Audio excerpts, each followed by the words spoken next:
Hello, and welcome back to Zenin Fanfics. Today we're starting part 3 of an exciting new series. What if Prankster Deku had unlimited time control?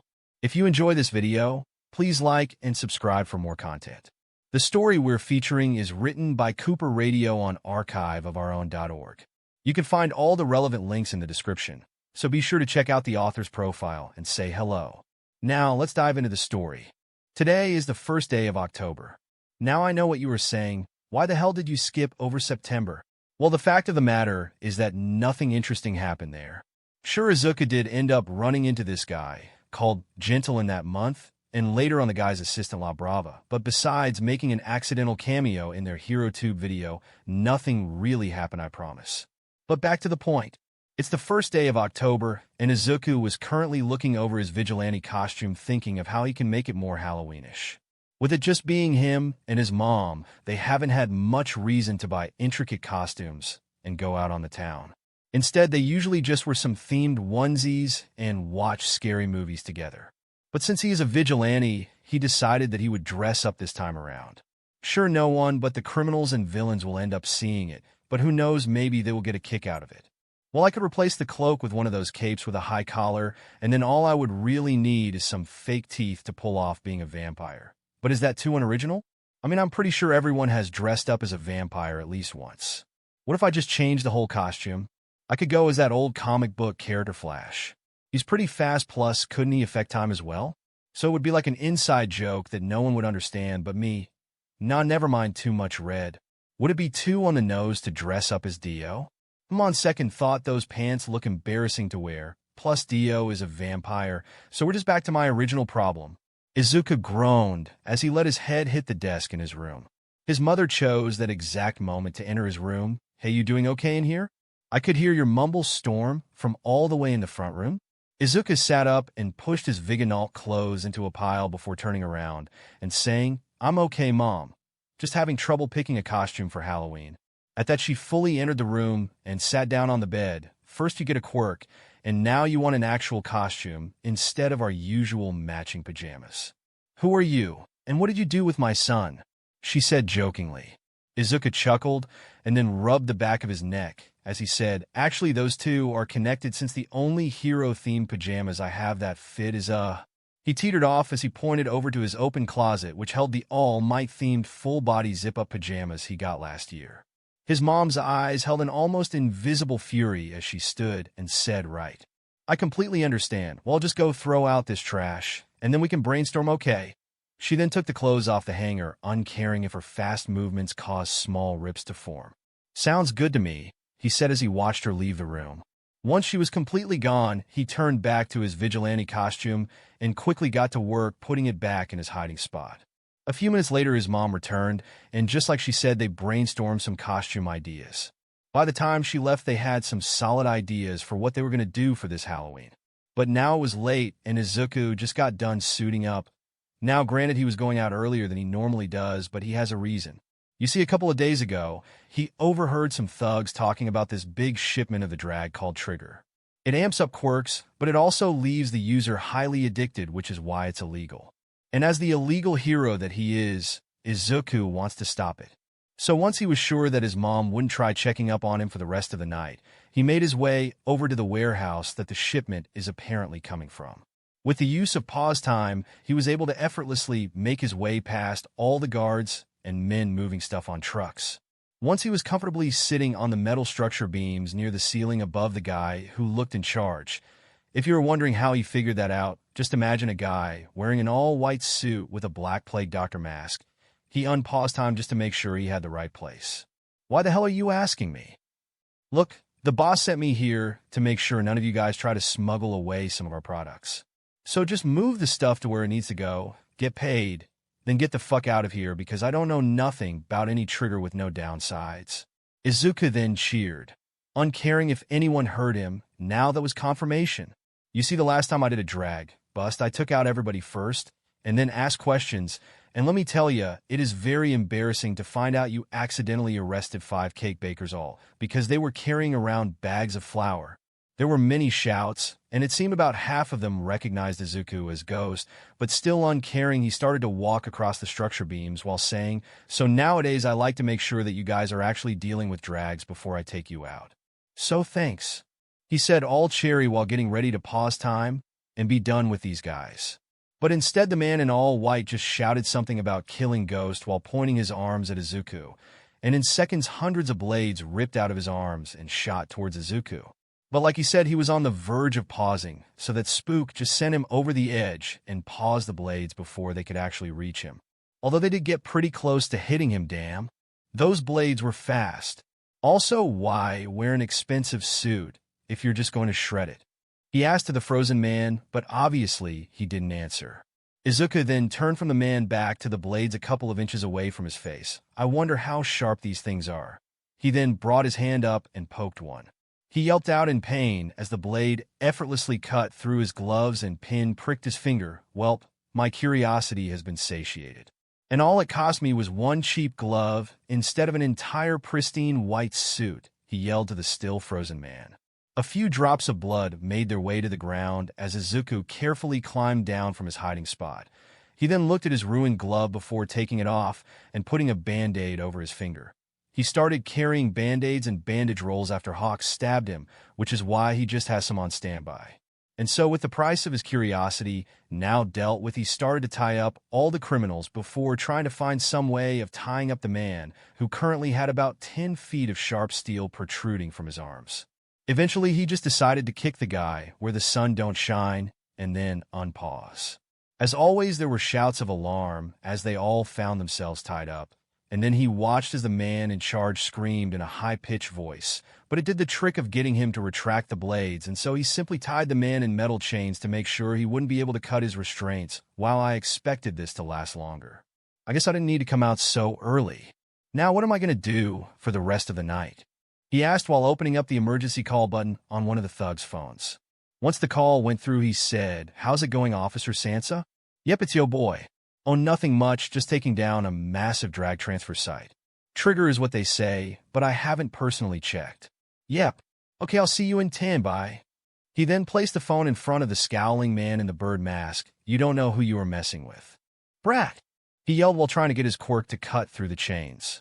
Izuku was about to leave, but then turned around and started walking back over. "Oh yeah, you did say something about a boss."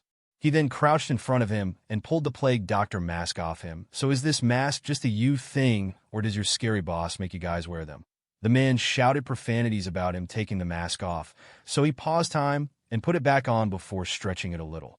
Once he unpaused, the mask slammed into the man's face, which made him stop shouting. "If you aren't going to tell me about your boss, then please be quiet." Izuku once again started leaving, but at the last second the man shouted out, "Overhaul." Izuku turned back just in time to witness the man finish chopping through the chains and stand up while saying, "Overhaul will destroy you for messing with his plans." He started to sprout blades again, but Izuku simply chained him up again before kicking him in the back of his legs. The man fell onto his stomach as Izuku said, "Might want to make sure you can beat someone before pulling a move like that. Almost gave me chills thinking you were going to do something cool. But thanks, I'll make sure to be on the lookout for an overhaul." And so after checking the other tied-up thugs, he teleported to the roof, and once he saw the police cars come into sight, he teleported away. "Okay, I took down a drag transfer site, so let's see what else I can do tonight." He then pulled out a notebook from somewhere and opened it up. "Patrol around Japan. I do that every time I go out. Mess with Mr. Compress. Can't because I'm pretty sure he is currently not in Japan. Mess with Dobby. It could be fun, but I don't really feel like messing with what is basically Endeavor, but much more murderous. Hang out with Todoroki. Now I'm pretty sure he is asleep already. Dinner with me. I really need to stop pushing that back. Oh, how could I forget about my favorite hero? Yep, that should definitely fill some of my time." With that, he closed the book and put it away. Once again, I can't tell where he put it. Does he have hammer space, but specifically for notebooks? He then looked around his general vicinity before teleporting in the direction that felt the most saturated with tired vibes. Shoyuta doesn't know how Ghost keeps finding him, but he's getting really tired of it, is what he thought as he watched said vigilante run, jump, and teleport from one roof to the next until he was standing in front of Eraserhead. He waited a few seconds and then said, "What?" No more of your attacking heroes, but not really, just to trick people? Ghost shook his head and said, nah. It lost its humor after you stopped reacting. Ah, I see, completely logical then, Eraserhead said while rolling his eyes. Ghost then waited a few seconds himself before saying, so you aren't going to try capturing me tonight? I thought you got pretty close last time. Eraserhead slowly shook his head and then said, I have important stuff to do tonight, and I don't need to be distracted by the kid who purposely searches out heroes for fun.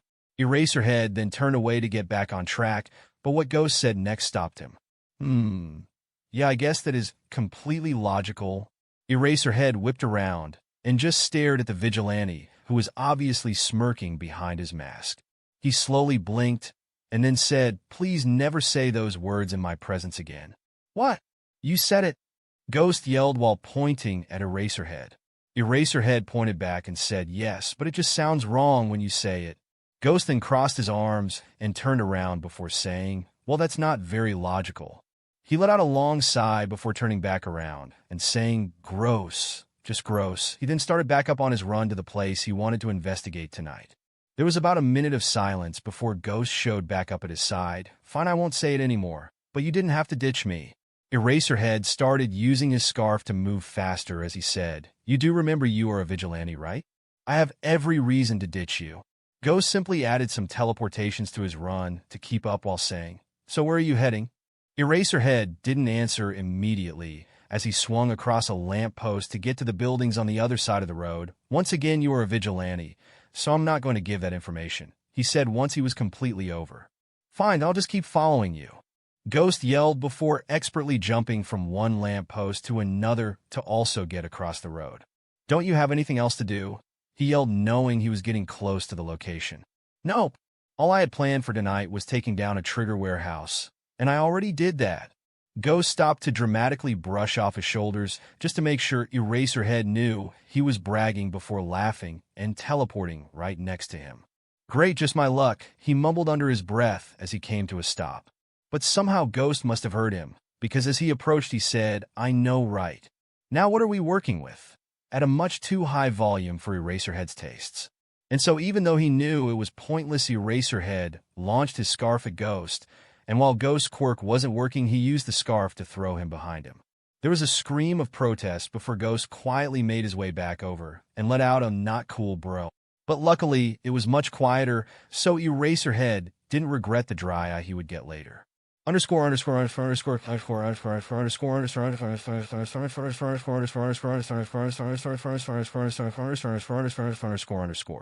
Kai Chisaki quietly scratched at his arm while putting his right glove back on. He hates most contact thanks to his quirk, making him so sensitive to touch, even to microscopic things, but he needed to get rid of that cop completely if he wanted access to the crime scene. So his comfort was a worthy sacrifice. Once he was actually in the building where Ghost messed up his plan, he took his left glove off. Doesn't matter how fast you are, everyone leaves a trace, he said before putting his palm to the floor. The only upside to his sensitivity to touch is that if he focuses on his quirk while touching something, then he can actually transfer the sensitivity to the object. He hates using this move because it's connecting his sensitive senses to something with much more surface area than his body. He can already feel himself breaking out in hives from focusing like this for so long, but he pushes through until he feels something that isn't dust. Once he locates where it is, he turns his quirk off and quickly puts the glove back on. He then makes his way over until he spots blood. The reports didn't mention anything about injuries, which means this must belong to the vigilante. The blood dried a while ago, so Overhaul simply picked it up with some tweezers and then stored it in a clear bag. So with everything he needed to hopefully get rid of this annoying flaw in his plan, he made his way out of the warehouse and walked over to where he made Chronostasis park the car.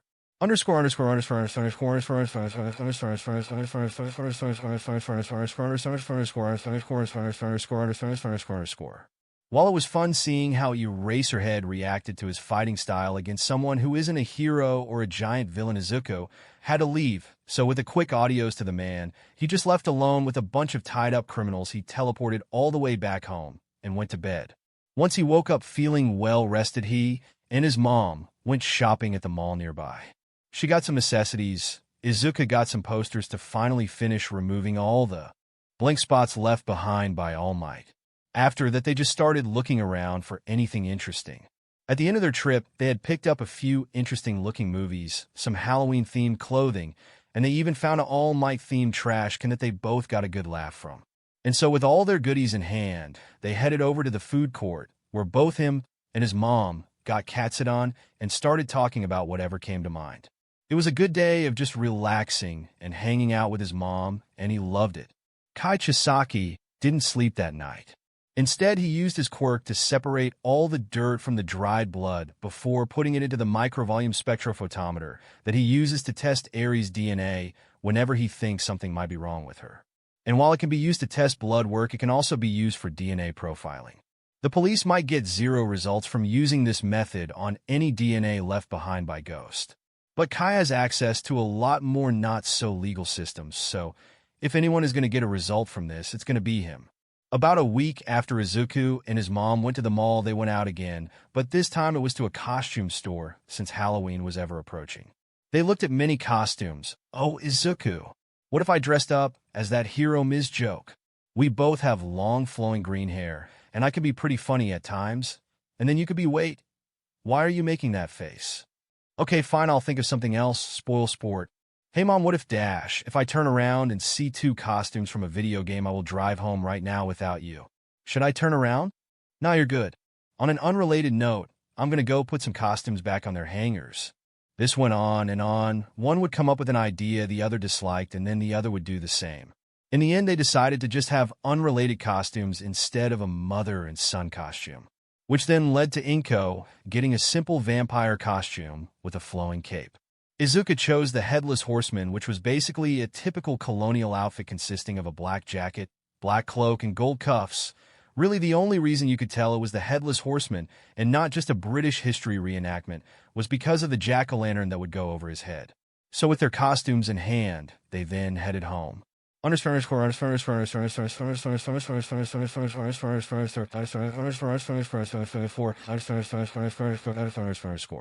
Over the next week, Kai Chisaki would clean and disassemble the entire machine before putting it back together and testing the DNA again. But the results didn't change. Even with the hundreds of criminal systems, he has access to Ghost DNA only matched up with one other person. The only reason Kai couldn't understand the results was because the profile that showed up belonged to a 5-year-old.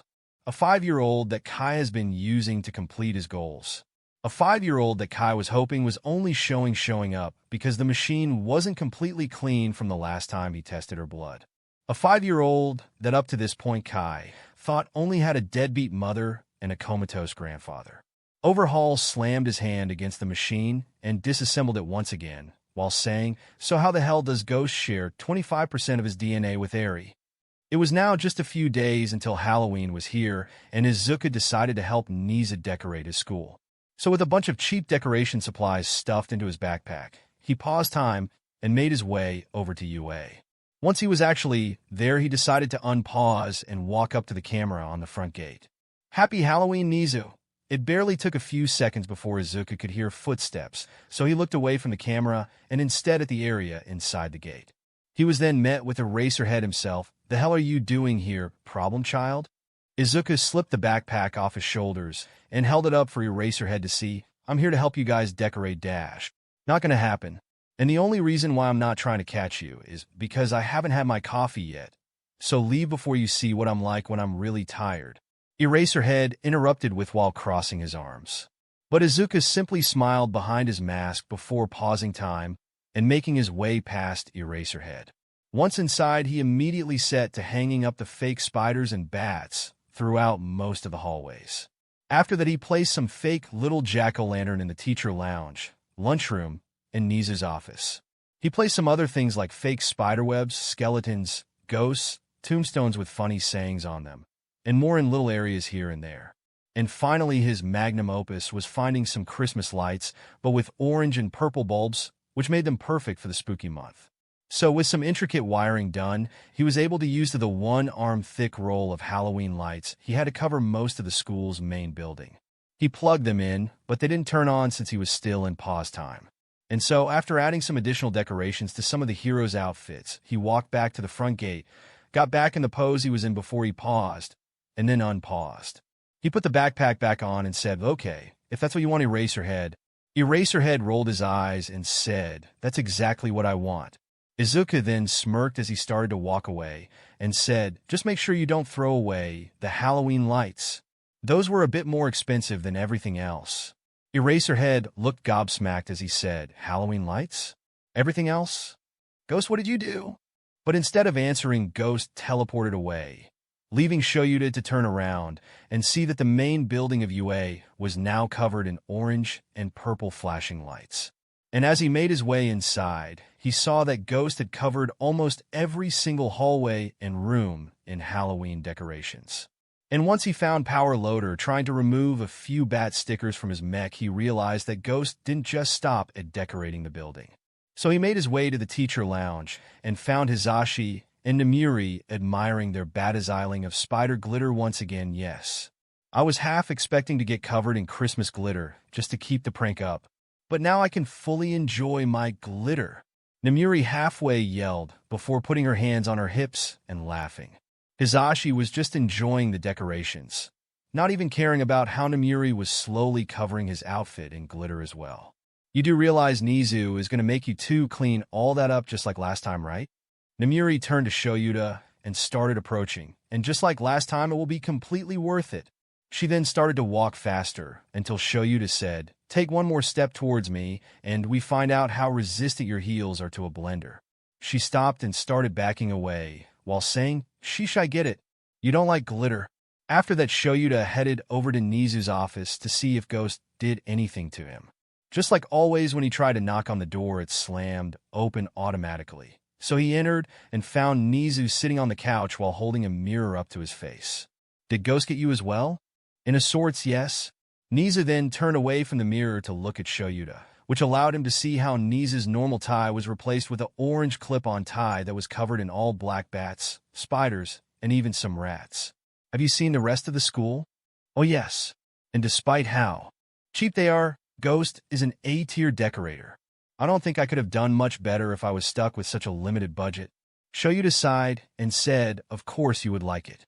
So let me guess they aren't being taken down." I believe I will keep them up, and I might just have to hire Ghost when Christmas rolls around," he said while hopping off the couch and making his way over to his desk. Shoyuta was about to leave, but Nizu called out, "Oh, one moment, Aizawa." "What now?" he said while walking back into the room. Nizu pointed up and said, "Could you please return my tie from the confines of the ceiling? Ghost has appeared to use my lack of height against me." Shoyuta looked up, and sure enough, Nizu's normal tie was stuck to the ceiling with some tape. Shoyuta just sighed again and said, "Yeah, give me 1 second." Once Kai Chisaki came to accept the reality of Eri having family he didn't know about, he quickly started to research the family he did know about. He started with man he owes everything to, but the boss only had 2 blood-related children, Eri's mother and a son that died long before Kai came along. Eri's mother never remarried and doesn't have any children currently. The son died as a child, so no children there either. After that, he moved on to the man that Eri rewinded out of existence, also known as her father. It took a little while to find him, but eventually he had his name, Hisashi Chisaki. Why is your past covered in mystery? It was now one day until Halloween, and Izuku was currently at the Todoroki's hanging out in Shudo's room. "So what costume are you going for?" asked Izuku while he played his card. Todoroki hummed as he thought before replying, "Father has a distaste for things he deems unnecessary. So I intend to watch a horror movie while enjoying some cold soba." He then placed his last card down and said, "I win." Izuku let his hand of cards fall onto the table before groaning and laying down onto the floor. "Well, that's 5-3. Want to play something else?" "No, thank you. I believe I am done for now," he said before standing up from the table. "Okay, if you are done playing, why don't I help you make a costume?" Izuku said while sitting up and starting to put the cards back into their box. "I thought I just said that I don't go out for Halloween," Todoroki said while putting the table, cushions, and cards back in their appropriate spots. Izuku pointed at Todoroki and said, "No, you said that Endeavor doesn't go out for Halloween." I never heard any mention about what Shudo Todoroki wants to do. And Todoroki couldn't deny that logic, so instead he said, what would I even dress up as? My vote is for Zuko, he almost yelled while sending his hand straight up as if he was in class. Who is that? Todoroki asked, confused. I'm going to pretend like you didn't just wound me with those words. Izuku then hopped up and started explaining in simple terms he comes from a world with only 4 quirks: water, earth, fire, and air. He is the son of the Fire Lord. The Fire Lord scared the left side of his face, and then told him to catch the Avatar, who was a kid who inherited his multiple quirk abilities from a bunch of people from the past, but eventually he became a good guy and had to fight his sibling who could use blue fire. Todoroki sorta just stared at Izuku, as if he insulted everyone in his family, and then complimented Endeavor. What? I thought it would be an easy costume, since you wouldn't even need to put on makeup. When did this show come out? Like 15 years before quirks started popping up. Todoroki then looked at his hands and quietly asked himself, am I a knockoff? What was that? And nothing. You have just given me a lot to think about. Okay. Well, text me if you change your mind. Izuku then teleported away, leaving Todoroki to think just like he said. Once he was home, he changed out of his costume and then unpaused. Mom, I'm back from Todoroki's. Oh, Izuku, could you come here for a moment? Yelled his mother from her room. Sure, what's up? He asked as he walked into her room. She was searching through her closet and then said, so, Mitsuki invited me to a Halloween party. That sounds fun. So what's the problem? Asked Izuku while walking over to the closet. She stopped searching through the closest and sat down on the bed. Well, the party is on Halloween, obviously, and it's only for adults. Now I know we had this whole plan for how we would spend this year, and I'd hate to ruin it. Bu dash. Mom, you should go, Izuku said while sitting on the bed to join her. But what about you? I don't want to be selfish, she said while throwing her hands into the air. But Izuku just hugged her and said, you have been everything but selfish to me, so I believe you should go hang out with Aunt Mitsuki and Uncle Mizura at this party and have your own fun. And don't worry about me. I can just hang out with Todoroki or Kaken, I guess. His mom pulled him back from the hug and asked if he was sure about this. But Izuku just nodded and said yes. Go enjoy Halloween however you want, and I'll do the same. By this point, the Midoriya tears were close to overflowing from both parties, so Inko just brought her son into another hug while saying thanks over and over again. It took a while, but Kai Chisaki figured it out. He thought it was weird that a man with a fire-breathing quirk could bring 2 powerful quirks completely unrelated to fire into existence twice in a row. So he started theorizing and searching for evidence, and he definitely found it. Hisashi Chisaki didn't have a fire-breathing quirk. It was simply a quirk that could be used to replicate fire breathing by speeding up the air molecules in his mouth. His true quirk was called limited vibrokinesis. It allowed him to absorb the energy from vibrating molecules, so when he used this on an object, he could in a sense pause the object or make it move very slowly. And once he had that energy stored away, he could use it to speed up molecules, and if he pushed them far enough, he could make the object fall apart or combust into flames by making the molecules that hold the object together unstable. The only downside was that he couldn't use it on himself or anything bigger than a 3 by 3 foot cube. Hisashi Chisaki's real name was Kaji Hayama, and he was a villain known for making buildings fall by speeding up the columns that held the building up. But something or someone had it out for him, because one day he faked his death and stole the identity of another man. A man whose name was Hisashi Bakurasa, who had a real fire-breathing quirk. And that seemed to be that man's breaking point, because he shortly became a villain after his identity was destroyed. And with his new name and a way to make people believe he had a fire-breathing quirk, he started living a new life.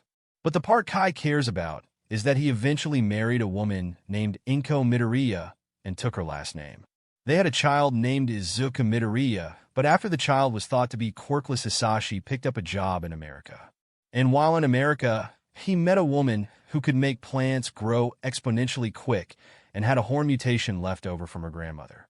She was visiting America, but the two really hit it off. Eventually, they dated and even got married back in Japan.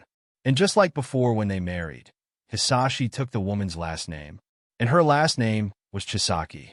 They then had a child, and at the age of 4, that child's quirk manifested as a mix between the growth of plants and the speeding up of molecules. Only they were both working in reverse and turned into a quirk that could rewind living matter. And the first thing this quirk was used for was to rewind Hisashi Chisaki, Hisashi Midoriya, and Kaji Hayama all out of existence. Good riddance. How dare he defile the surname of the boss? He then pointed to a passing Yakuza member and said, "You. Go get Eri an expensive-looking toy. Call it my reward for the only time her quirk wasn't a curse on this world." The man shouted a quick, "Yes, sir," and then was off. Back to the point, though. Eri's father was a cheating BSTRD with a fake quirk and multiple families. But as far as Kai could find, he only has one other child, and that was the quirkless kid. Sure, he was around the same age as Ghost, but that was it.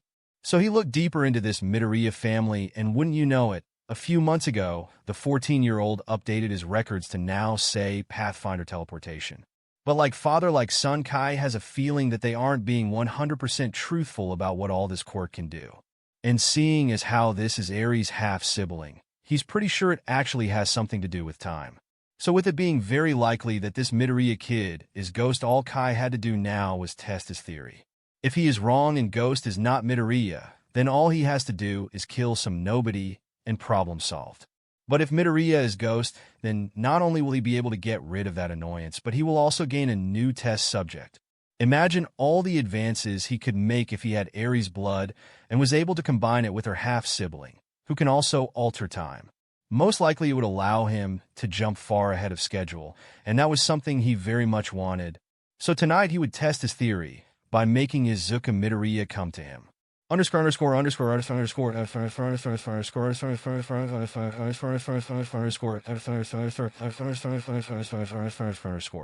Halloween was officially here. Izuku was already dressed up in his headless horseman costume as he ate breakfast and then watched some TV. A few minutes later his mom joined him, but she was not in costume. "Yet, do you seriously plan to wear that all day?" "Yep," he said while grabbing the pumpkin mask and shoving it onto his head. He stuck his tongue out at her, but then realized she wouldn't be able to see it because of the mask. But he was undeterred as he went back to watching his show, only now through the lenses of a jack-o'-lantern. She chuckled and shook her head and stood up. Fine. I guess I'll join you then." She then walked back in her room and came out a few minutes later, now all dressed up as a vampire. "Hey, Izuku, check out what I got." He turned to look at her, and she was holding two white little triangles in her hand. She then picked one up and stuck it in her mouth, their teeth covers, to give you that real vampire edge, but without making it impossible to talk. "I found them at the costume store, but forgot to show them to you. Those are pretty cool. Just make sure you don't accidentally bite yourself." Once she had both and she sat back down on the couch and said, "Oh, please. I'm a natural sweetie. There's no way I'm going to accidentally OW." Izuku started to laugh until his mom threw a pillow at him and said, "Oh, shut up, you." But that just led to both of them laughing. A few hours later his mom left with Aunt Mitsuki, who was dressed up as either Mirko or a Playboy bunny. Honestly, the lines are blurry between the two, and Izuku didn't really feel like questioning it. But with the house all alone, Izuku decided he should head out as well. So he stuffed his goggles and mask into his pocket just in case of an emergency, and then left the house normally instead of like a vigilante. After that, he sorta just wandered in the direction of the Todoroki estate while checking his phone. He sent a happy Halloween to most of his contacts and got a happy Halloween from everyone except Dabi, who instead told him to stop texting him for useless stuff. Man, that guy is really starting to remind me of Endeavor and Todoroki. He then got a text from Todoroki that simply said one thing: "How much do you think a Halloween party would piss off my father?" In an instant, Izuku teleported the rest of the way to his house, and once he found Todoroki in his room, he unpaused and grabbed him by the shoulders to say, "I'm going to make this your best Halloween yet." Todoroki removed Izuku's hands from his shoulders and said, "What are you dressed as?" "The Headless Horseman, obviously." "But you have a head." "No, I have a pumpkin replacing my head," Izuku said while knocking his finger against the jack-o'-lantern mask.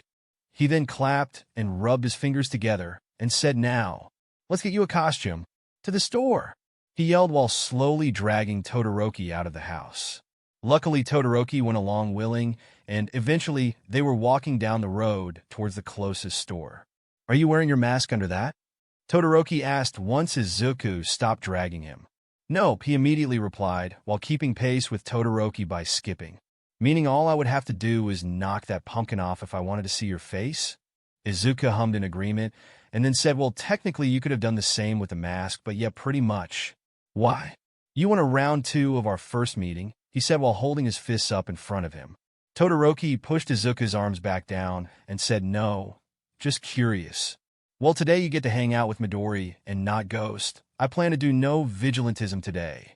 He called out as they finished crossing the street. Really? I didn't notice there was a difference, said Todoroki, completely serious as he was genuinely confused. Well, there's not right now, but that's mostly thanks to the mask, he said while knocking on the mask with his finger once again. How does that work? He asked while tilting his head. You ever get stage fright? Wait, no, you're rich, of course not. Okay, better example. So you know how there are things you are willing to say on the internet, but not in real life. As he said this, they turned down another street. He thought about it before eventually saying, yes.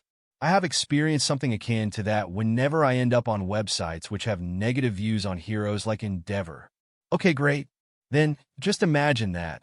But with me, he exclaimed while pointing at himself. Yeah, I can be more timid when people are observing my face, but you hand me something that makes me anonymous, and it just makes it so much easier to not care about what people think of me, because they aren't actually thinking about me. He exclaimed while throwing his arms out, uncaring about it, how it catches the attention of everyone around them. I do that most of the time anyways, Todoroki said once they had gotten a little away from the crowd. Izuku patted him on the shoulder as they turned another corner and said, and that's great for you, Todoroki, but some people need to have a little buffer to not care. Now I have found that a completely exhausted me, or a overly caffeinated me, can have similar effects on how much I care about people's opinions, but some goggles and a cloth mask seems to be the option with the least downsides for when I want to do something crazy or funny. I see. And how different are you when you do care about people's opinion of you? Izuku chuckled awkwardly while rubbing the back of his neck before eventually saying, I've gotten better at it, but the best way to describe how I was before I became Ghost is like if you had a little deer who wants to take over the world. Please elaborate, was Todoroki's immediate response. Izuku nodded as they crossed another street, and then said, sure thing. The deer is plenty smart and definitely has plans for taking over the world. But the second they see a powerful machine barreling towards them or hear a hunter step on a branch, all those plans disappear, and they freeze up or run away. But that same deer might run towards a hunter or break out of their frozen fear if its emotions are running high or it wants to protect something. Todoroki thought about Izuku's analogy before humming and saying, and if you strap a mask to the same deer that would usually freeze up or run away, then suddenly they would lose all that fear as they start running around like a chaotic little demon trying to get the mask off. Exactly. Now you're getting it. While saying this, Izuku accidentally slammed into a glass door which caused the mask to get turned in almost full 180. Once he spun the mask back around, he looked up and said, oh hey look, we're here. He pulled the door open to the costume shop and called out to the cashier who was currently watching them, sorry about that. This mask kinda locks off my peripheral. Then maybe you should take it off, was their lackluster response. Izuku chuckled and said, I'll take it into consideration, while dragging Todoroki deeper into the store. After that, they looked at a bunch of costumes for Todoroki. He denied the Zuko idea simply because Zuko is a firebender, which Izuku thought was weird, but he moved on from it. After that, they looked at some of the more genetic costumes. Todoroki denied the werewolf costume, since he was more of a cat person. Izuku denied the blanket sheet ghost costume because he didn't want it to get confusing if there were two guys running around as Ghost. After that, Izuku made a joke about how Todoroki should dress up as a skeleton since he only has one blue eye, but that was shot down after Todoroki didn't understand the joke. Finally, Todoroki grabbed a vampire costume, but Izuku complained about how his mom was going as one as well, which made Todoroki put it back. They then moved over to the hero costumes where Izuku immediately said, look, I know that it would be hilarious to see Endeavor's son wearing a costume based on the man he despises, but I just want you to know that if you chose the All Might costume, I will disown you. But we're not related? I don't care. I will still find a way to do it if you go as All Might for your first Halloween in years. Noted? For obvious reasons, they skipped over the costumes based off All Might, Endeavor, and Hawks. After that, they skipped the number 4 hero because Todoroki didn't want to have to wear so much denim. Number 5 is Edshot, who also got skipped, but this time because Todoroki didn't want to be a ninja. 6 is Mirko, and while Izuku thought he could pull the outfit off, Todoroki did not, so they moved on. This went on for a little while longer until eventually they ended up in the video game section and settled on getting a Mono costume from Little Nightmares. Izuku tried to explain that Mono comes from a horror survival game that came out before Quirks, but it must have been going in one ear and out the other, seeing as how the only thing Todoroki had to say was that he thought the paper bag mask and the comically large flashlight was cute. Eventually, Izuku gave up, and they started their walk towards the counter. But along the way, they bumped into a teen a few years older than them that had light blue hair. He yelled a quick, "Watch it! UF Halloween update looking NPC." That last part was mumbled, but Izuku heard it and whipped his head around to stare and watch as who could only be Tamura Shigaraki stalked off into the video game area. He then slowly turned back around and started walking forward. Once he caught up with Todoroki, he asked, "Wasn't that the guy who kidnapped you? Shouldn't you be taking him down?" Izuku shook his head and said, "Like I said, no vigilantism unless absolutely necessary on Halloween. And seeing as how that guy is currently looking at the fake weapons in the video game area, I'm going to say that it's not necessary. Now hurry up and use your father's credit card before it becomes necessary," Izuku said while putting all the things they intended to buy on the counter. Todoroki sighed before saying, "Fine, I will leave it for now. But if that villain causes any damages later down the line, I reserve the right to punch you." He handed over the credit card of one Enji Todoroki, and one swipe later, they had all their stuff purchased. Izuku started to collect the stuff into a bag while saying, "I accept that deal now. Let's go get you changed and leave the villain on his day off alone, so I can stick to my day off." And as he said that, he dragged Todoroki out of the store. Endeavor dislikes Halloween. There's multiple reasons, but one of the big reasons is that some people like to dress up as villains, murderers, and psychos, which only makes more trouble for the heroes who have to figure out who is an actual threat and who is dressed up as an emo with a big blue head. It's all so pointless and wasteful, which is why it pisses him off so much. So imagine his surprise when in the middle of the day, he got a notification on his phone saying someone used his credit card to purchase a pale gray jacket, some dark gray shirt and pants, a comically large flashlight, and 20 cans of silly string. He shouted in anger as he realized someone stole his credit card and was using it for senseless stuff.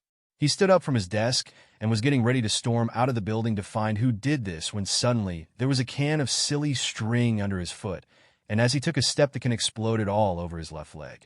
He tried to take a step back from the mess of silly string that now covered his floor, but another can appeared, and he stepped on that one as well.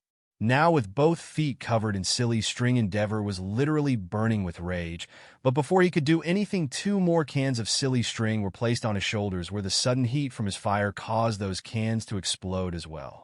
By this point, he was thoroughly covered in silly string and had a pretty good guess on who was using his card.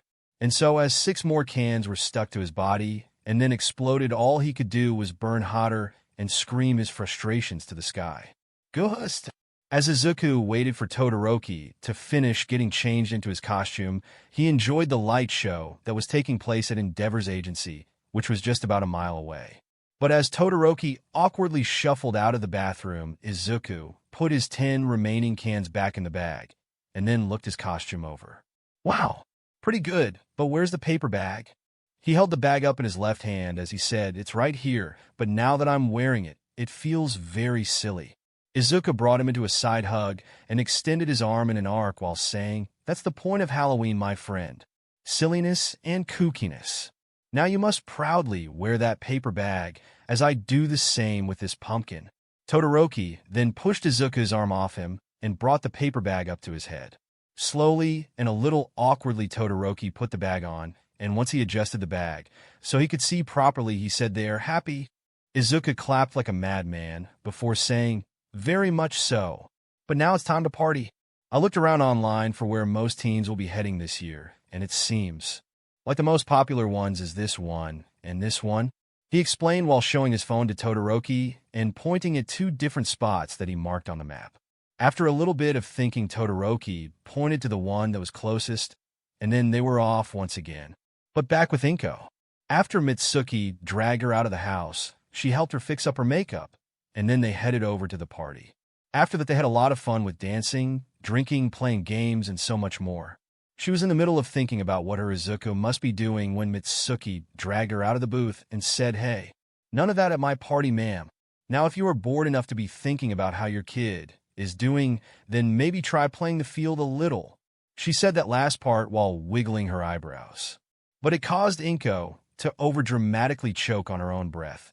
She then flipped her head to stare at her friend and yelled out, "Mitsuki, I haven't dated in over 10 years. In fact, the last time I put on this much makeup was about 3 years ago." She yelled at her friend, but Mitsuki just laughed and said, "That's exactly my point. Come on, Inko, I haven't had any single friends in years. Let me help you." "Well, technically I'm not single since it was never confirmed that Hisashi died." Mitsuki rolled her eyes and said Hisashi was in, but whose only upside was a decent sense of humor. "It doesn't matter if he is dead or not. You are single, and I'm going to help you find a real man." Mitsuki then stared at Inko's face a little before saying, "Or maybe I should help you find a real woman."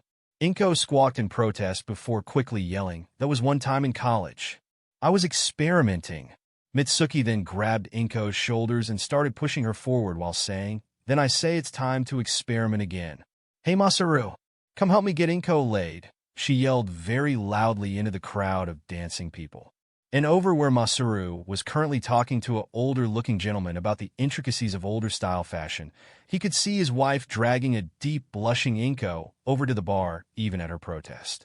He sighed and said, "I enjoyed our conversation, Tabita, but I should go help my friend before my wife turns her into a blushing puddle." Danjuro Tabita laughed before saying, "I completely understand.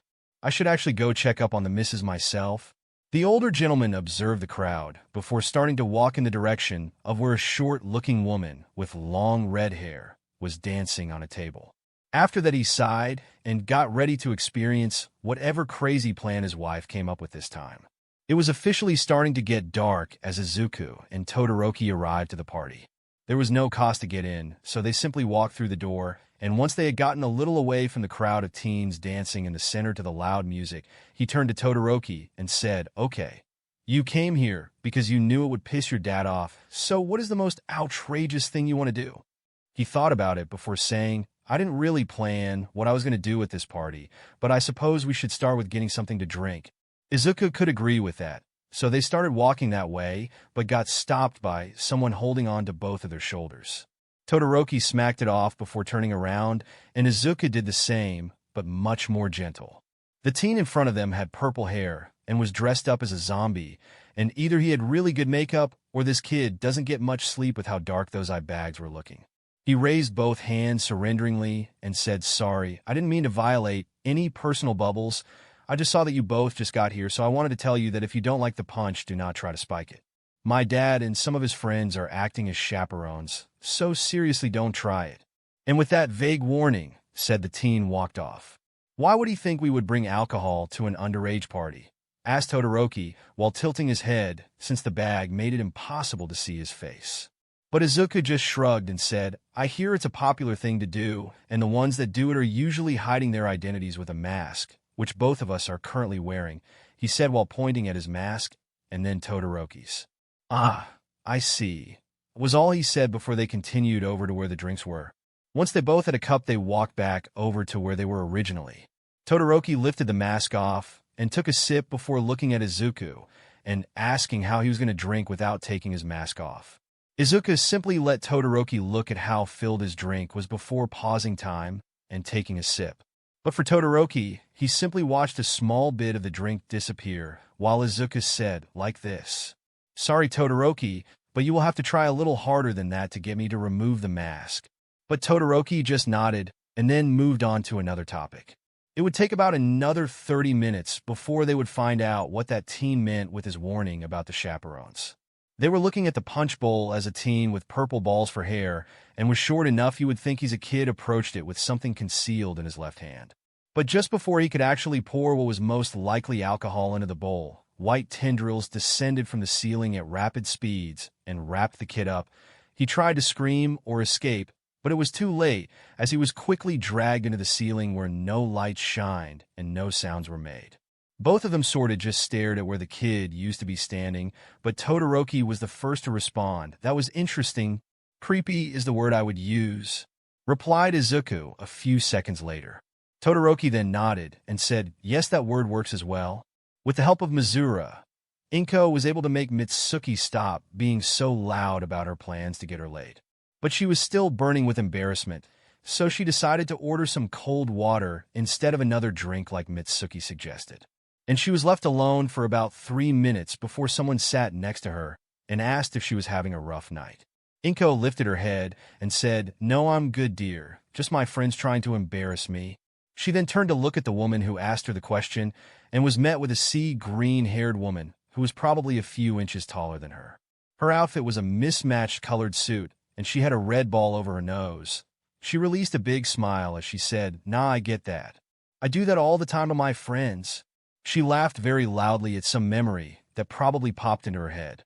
Inko jokingly groaned and said, "Oh no, not another jokester." The woman chuckled and then said, "Please, jokester is just my title. Call me Emi Fukakato." She then raised her hand, which Inko shook before saying, "Well, my name is Inko Midoriya, and I wouldn't mind some jokes while I try to ignore what my friend said." Fukakato smiled and rubbed her hands together before saying, "Well, you have found the perfect woman for the job."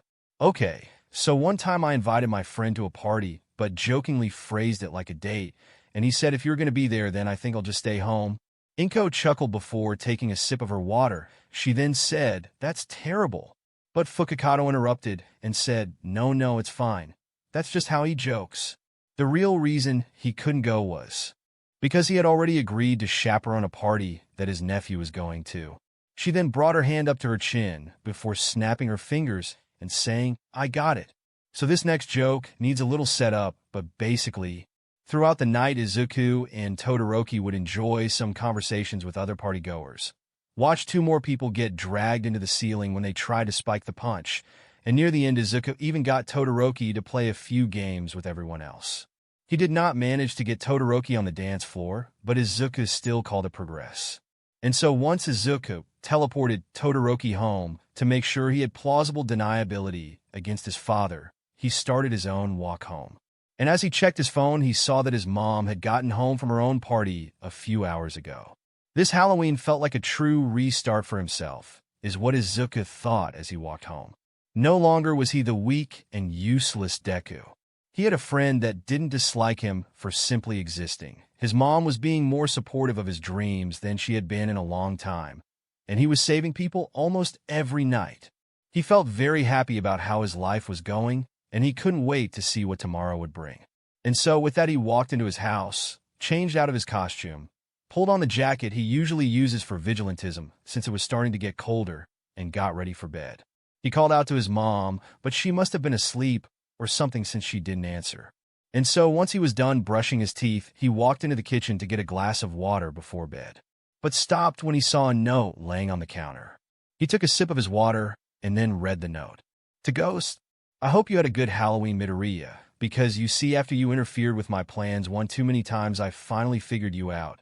The uncatchable ghost that chases heroes for fun is just a 14-year-old with far too much time on his hands. So much time one might even say it's damn near infinite. But you know who doesn't have nearly as much time? Inko Midoriya. In fact, I would say that she has about 5 hours before I kill her. So let's make a deal, Ghost. Come to this location which belongs to the Shai Hasaikai. Give up your vigilantism, and I will let your mother return unharmed. Better yet, if you don't fight Biak, I'll even let you meet your sister that you're cheating BSTRD of a father left behind before he was erased from existence." Overhaul. The glass Izuku was holding shattered. He couldn't tell if he dropped it or crushed it because all he could hear was the blood flowing under his skin. The only thing he knew about Overhaul was that he dealt with drags and the Yakuza, but it seems Overhaul had figured out a lot more about him, seeing as how he kidnapped his mother. Izuku was simultaneously filled with rage, fear, guilt, and much more, but as he threw on his cloak, he knew one thing for certain. This Overhaul guy was going to regret ever messing with his family, especially now that he knew he had to save 2 people. They already knew who he was, so with nothing covering his face, he teleported right to the door of the Shai Hasaikai compound and not so politely knocked on the door. Today, the above ground floor of the Shai Hasaikai was filled to the brim with members, all in preparation for acquiring a new test subject to help Overhaul in his mission to rid this world of the disease called quirks. Most of the members were playing around because they didn't think they needed to act that serious while trying to stop one 14-year-old vigilante. Yet every member had seen a picture of the guy unmasked, and how could they act serious when they're about to fight such a sweet-looking kid?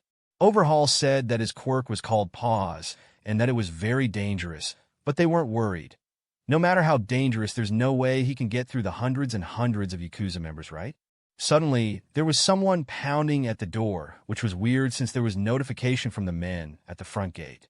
A man with a strength enhancer walked over and grabbed the doorknob, but before he could actually open it, at that exact moment, the huge front door shattered and exploded.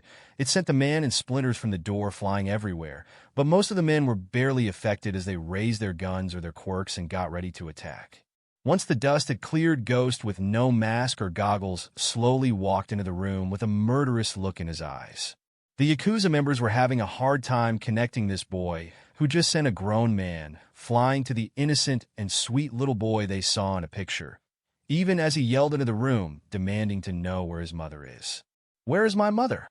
Everyone could sense the rage that soaked every word of his question, but eventually someone built up the courage to talk back to the vigilante and yelled, "She is with the boss on the bottom floor. So if you want her unharmed, you better come along, P.G.H.U.K." No one even realized Ghost had moved until they saw that the one who shouted out was now being held in the air by his neck. Ghost then laughed and said, "The only way I'm coming along peacefully is when I'm being escorted out of this compound by the police."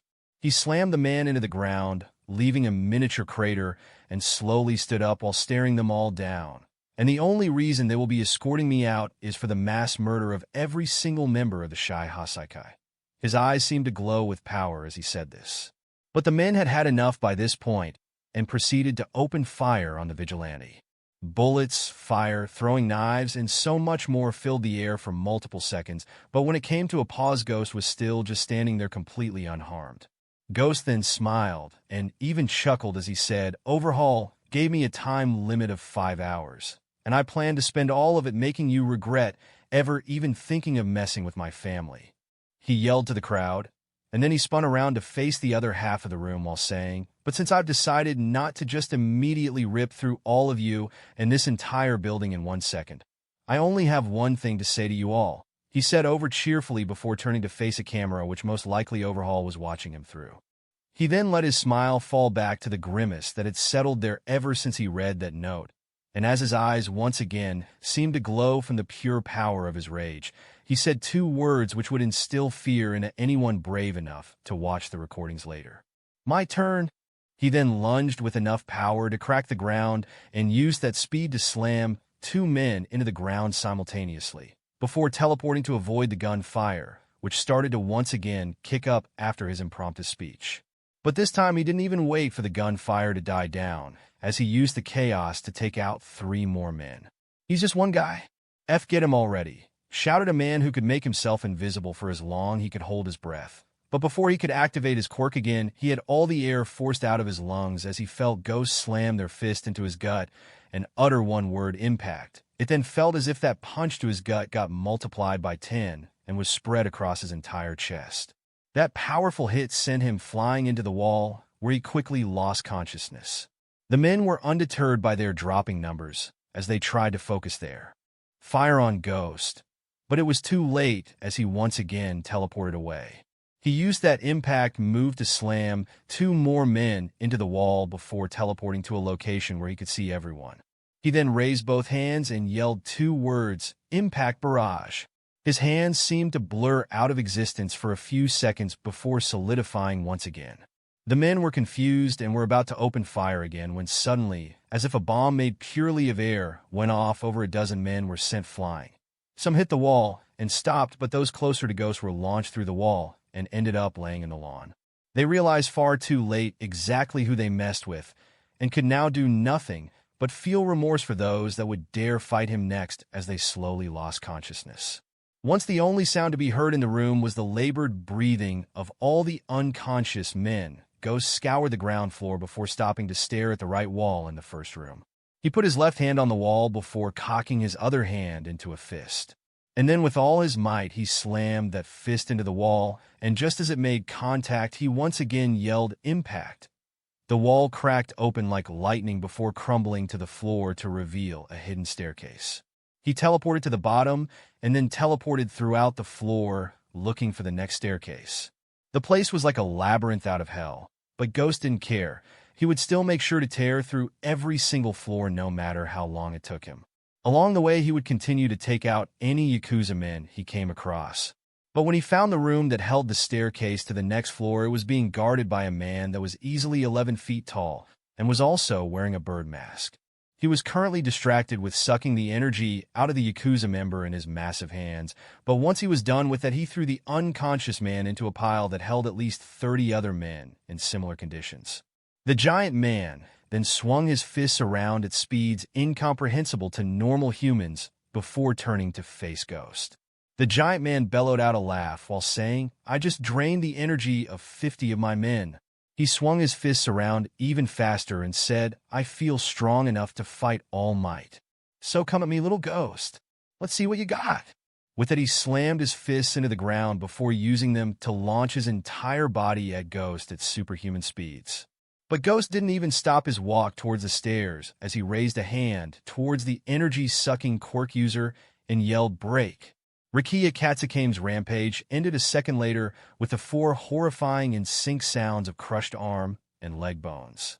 He fell to the ground in what should have been agony, but it seems that his energy absorption didn't just improve his strength as he laughed and slowly stood up. "I like your style. No holding back. But it's going to take more than just breaking my legs to stop me moving." And so once again he started swinging and barreling towards Ghost. It made Ghost have to dodge out of the way for a little bit, but the second the man took a break from throwing his haymakers, he teleported above the man and slammed his fist into the man's head as he fell. And that seemed to be the final straw as he fell and did not get back up again. And so with the second floor cleared out and one of the 8 bullets of death down, Ghost made his way to the 3rd floor. But unlike the 1st and 2nd floor, the 3rd floor was completely vacant except for one man. That man's name is Joy Iranaka, but he was also known as Mimic, the general manager of the Shai Hasaikai. And he just got done injecting himself with enough trigger to control this entire floor. Once he was completely fused into the building, the walls and floors started to slam and close around Ghost, but all this did was slow him down. Even as the floor moved under him, like a liquid, Ghost ran and teleported down the hallway, not even caring as the staircase backup was blocked off by a moving wall. And so Ghost continued and if he got stuck, he would simply impact through whatever wall was closest, even if said wall was lunging straight at him. And even though Mimic tried his best, Ghost was ever so slowly approaching the stairs to the 4th floor. So, with one last-ditch effort, Mimic turned the entire 3rd floor into one massive room and then used all the extra supplies that gave him to make each wall about 30 feet thick, which is almost as long as your average school bus. Ghost tried to break through those walls, and while they did crack open, just like all the other walls he's destroyed, before he could do anything else, they would heal themselves, or Mimic would just use the opportunity to attack. And so he teleported to the center of the room and started observing the walls, hoping to catch even a glimpse of the man doing all this.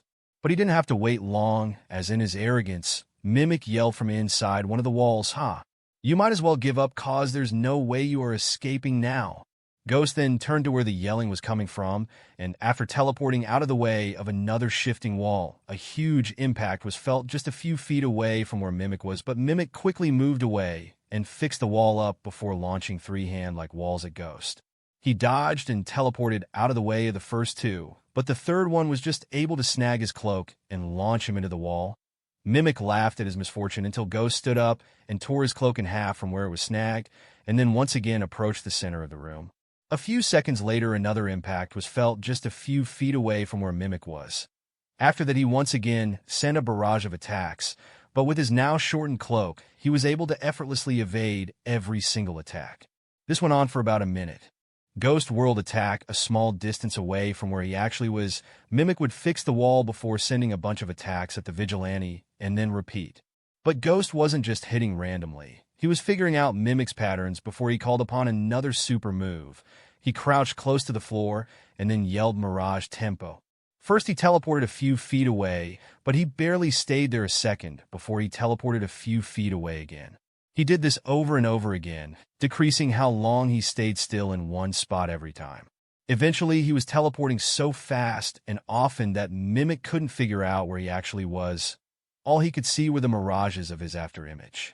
He tried to attack, but the second he stopped paying close attention, a powerful fist would launch into the wall a few feet from where he was. But the worst part is that they were becoming more and more accurate. At first it was a few feet away, then it was less than a foot, and now Ghost is teleporting 3 times a second while only being a few inches away from hitting him in the chest every time. Eventually, Mimic got desperate and tried to completely destroy the room with Ghost inside by filling it. But as there became less and less room, Ghost sped up his tempo more and more until he was teleporting 5 times a second. By this point, Mimic was pissed off and halfway exited the wall to scream, "Quit F moving," while simultaneously launching 10 walls at Ghost. But that was Mimic's worst mistake, because in the next second Ghost had dodged all 10 and was now right above him with his fist cocked and a sinister smile on his face. Mimic scrambled to get back in the wall, but it was too late. Ghost was right on top of him and only had one thing to say: obliterate. And as his fist slammed into Mimic's uncovered face, you would have thought that Thor the God of Thunder himself had arrived as the wall behind Mimic exploded with an ear-piercing crack and boom. Mimic's barely conscious body then went tumbling through the hole until he landed on his back in the next room over. Ghost slowly made his way through the 30-foot-long man-sized hole until he was in the same room as Mimic once again. Mimic tried to sit up or get his body to possess the floor, but all that did was make him aware of the severe damage and multiple broken bones that now covered his entire body. Even just talking took massive amounts of effort, but as Ghost stepped over his battered body, as if he was nothing but trash in his way, he yelled out, "Jiget. Bobak, hurry!" But obviously Ghost did not stop, nor even take a second glance at the man before teleporting away to continue his hunt for Overhaul. Shortly thereafter, Joy Iranaka lost consciousness, which also marked the end of the general manager of the Shai Hasaikai, Mimic. Down on the 8th floor in a lab, Kai Chisaki, also known as Overhaul, barely reacted to the sounds of destruction that plagued the upper floors. He simply sighed and said, "I wanted to do this peacefully, so I wouldn't have to worry about any messes, but it seems Midoriya has other plans." He then stood up from his chair and tugged off his left glove. He placed his hand on the small horn that stuck out of the amalgamation on his table. Within a second of his quirk activating, the only noise to be heard was the large intake of breath that always follows the reanimation process. After that, the room was filled with the almost silent crying of a child, chronostasis. "Take Eri to her room, and then bring Ms. Midoriya, please. If I'll be forced to get my hands dirty, then I want to make sure that the rash I'll get later will be worth it." Chronostasis said a quick, "Yes, Overhaul," before moving from where he was leaning on the wall to grab Eri's gown and some bandages. Once he had set gown and bandages back over the crying little girl, he picked her up and left the room. After that, he pointed over to where Shin Nemoto and Daisui were standing and said, "Daisui, go join Rapa, and Ting-ai on the 6th floor. Your quirk is giving me a headache. Shin, you go grab the temporary quirk erasing bullets. I will need those as well in case somehow the Shai Hasaikai is so incompetent that they can't stop one kid from reaching the 8th floor. I'm on **hic** at boss." "I understand, Overhaul." After that, the room was empty, but Overhaul didn't feel concerned. No, all he felt was joy at seeing a plan come together as he slipped his glove back on. Once he had Eri's only living relative, he just knew he would finally unlock the secrets of how to erase this disgusting disease from society permanently. And that would make any amount of damage to his base completely inconsequential. Ghost slammed his fist into Yu Hojo's crystal-covered chest and watched as the impact caused the crystals to be covered in a bunch of spiderweb fractures, which then shattered into a million pieces. But before Ghost could take out the Crystal Man, permanently a man with a burlap sack over his head lunged at him and tried to bite his head off. But with a quick dodge downwards followed by an uppercut to the man's massive jaw, he was sent flying upwards before tumbling to the ground a few feet away. A man in a black-colored plague mask equipped with a katana tried to use that moment where Ghost was distracted to cut him down. But in an instant, Ghost teleported to be above him on his left side and then sent a roundhouse kick right into his jaw. Toya Setsuno definitely felt something in his jaw crack, but he wasn't even given a second to adjust before Ghost teleported to his right this time and held his hands together to slam him into the ground. The two other men tried to do a combined attack, but Ghost simply broke the cascade of crystals that were coming his way and then grabbed a long piece that broke off to use it as a bat against the burlap sack man who was trying to bite his head off again. He was sent flying from the swing before Ghost then aimed the crystal like a spear and launched it straight at the crystal man. And even though he had fixed his crystal armor and was blocking, that crystal must have been thrown hard enough to win in a race against a sniper rifle bullet as it effortlessly pierced his armor and sent him flying into the wall hard enough to leave an imprint. And with Soromitsu Tabe now being the only one not defeated, he threw the burlap sack off before laughing maniacally and launching himself at Ghost much faster than he had ever moved before. But it wasn't enough as Ghost effortlessly caught him by the neck, threw him into the air, and then as he fell, Ghost raised both of his hands to Soromitsu's chest and yelled Rokwogen, launching a devastating shockwave straight through his body for multiple seconds until he fell to the floor unconscious. After that, Ghost lowered his arms and then teleported out of the room. It would barely take him 10 more seconds to clear out the rest of the 4th floor while he tried to find the 5th staircase. And once he did find it, he took out the few guards that were trying to guard it and then made his way down. But as if the 5th floor was the opposite of the 3rd floor, this place was packed full of Yakuza members. They all started to approach the staircase he just teleported down, most likely trying to overwhelm him with numbers. But Ghost didn't even falter in his mannerisms as he walked towards the approaching mob with a smile and a pair of glowing green eyes. But just as they got a couple of feet away, Ghost lost his smile and uttered one word that seemed to cause the very air itself to quake in fear. It only held one command, but Ghost made sure they all followed it. Fall! And as if they were all synced together, every single man in the room clutched their head and started to scream out in agony. A few seconds later, and the screaming would die down as they all lost the will to stand anymore. And with that room cleared, Ghost teleported away. When he reappeared, he was in a completely different room and was in the middle of slamming another Yakuza member into the wall. Everyone screamed out in fear as they opened fire on Ghost, but just like always, it wasn't enough. He proceeded to take out 5 more men by launching them into walls before teleporting to the middle of the room and calmly saying, "Implode." But unlike the bomb that was barrage impact, they instead all got pulled and launched straight at Ghost, who at the last second teleported out of the room, causing them all to go flying into each other, before once again going flying only in the opposite direction. Thanks to the mass collision, most of them were too injured to continue fighting, and those that could were quickly knocked out as well, allowing Ghost to enter the 6th floor knowing that 3 more of the 8 bullets of death would never commit another crime. When Inko woke up, she wasn't in the comfort of her own bed. At first, she was scared that she let her love for people with a good sense of humor overcome her again, but as she looked around the shabby and dark room, the memories of what happened when she got home came back to her. She gasped out in horror as she tried the door, which did not budge. I was kidnapped. They used something to knock me out, and then drag me here. But why? She thought as she sat back down on the very cheap bed. I'm just a nurse. I don't think I know any heroes or villains. She thought about it a little longer before saying, well, actually, I did suspect Hisashi was a villain for a little bit, but I gave up after I couldn't discover anything proving it. Although I didn't discover anything to disprove it either. She was on the verge of going into her own mumble storm, but thankfully stopped herself and got back on track. She suddenly gasped and ran back up to the door and tried to open it once again. What about Izuku? They better not have done anything to my little boy, or I swear I'll dash. She was interrupted as the door suddenly swung open, and in walked a man in an all-white hooded cloak and a full face covering plague doctor mask. Or you will do what? He asked as he continued into the room. Inko stayed quiet, and once the man was only a few feet away, she tried to swing a punch into his face, only for something to stab her in the thigh and make her entire body lock up. When she managed to look, she found that it was a bunch of hair in the shape of an arrow.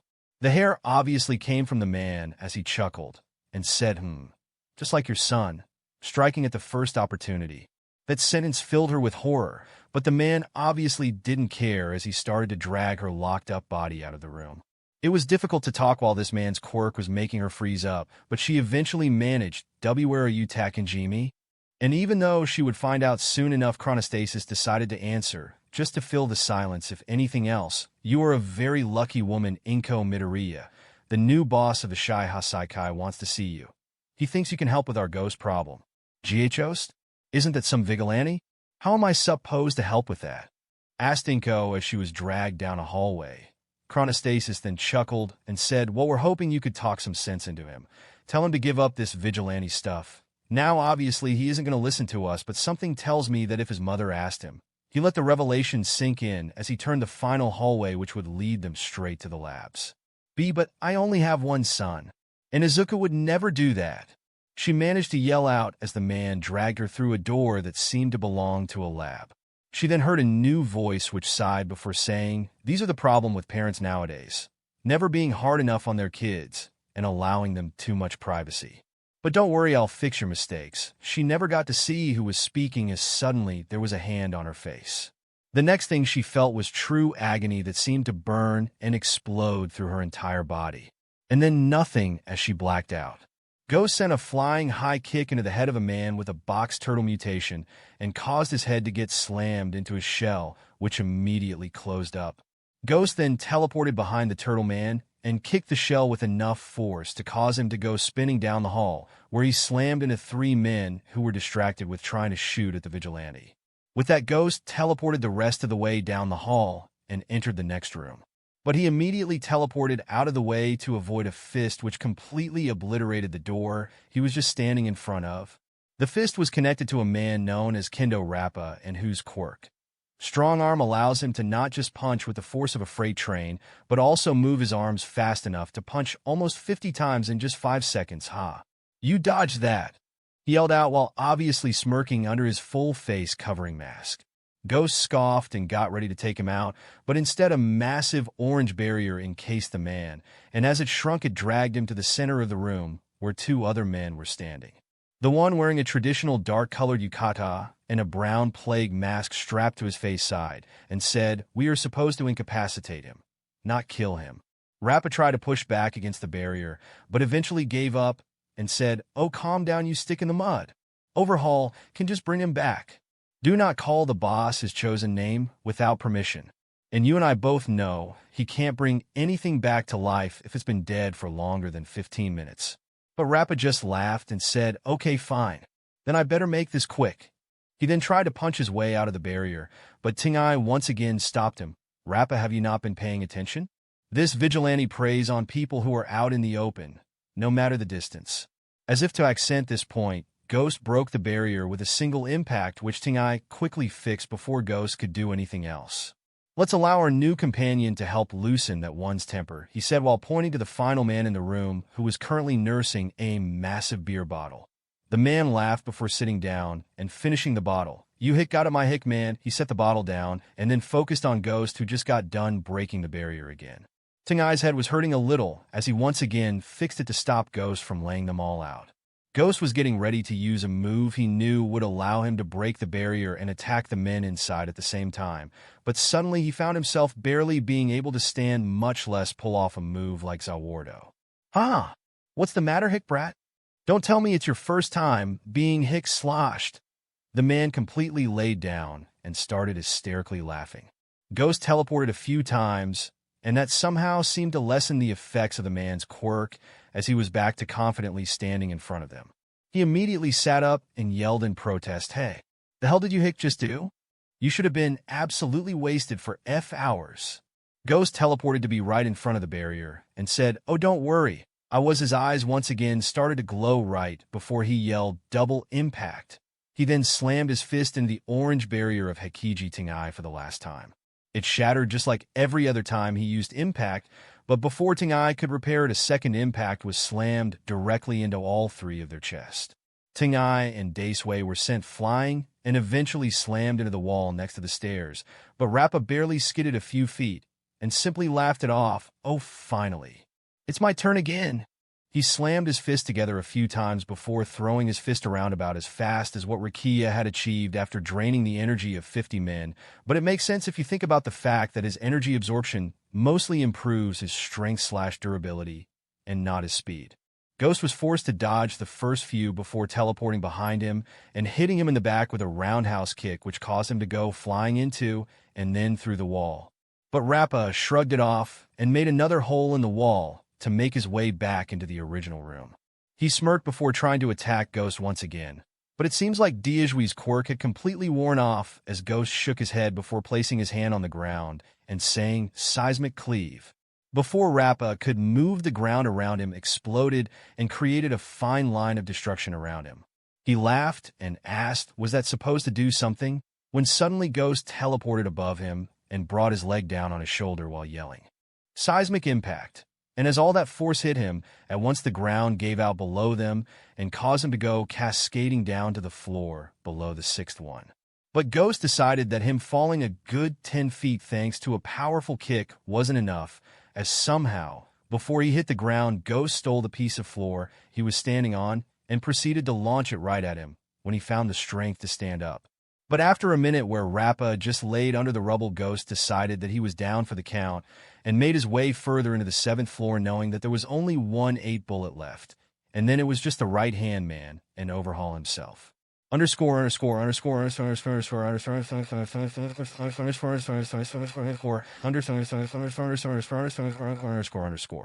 7th and 8th floor were very similar, and both could be described in one word: decimated.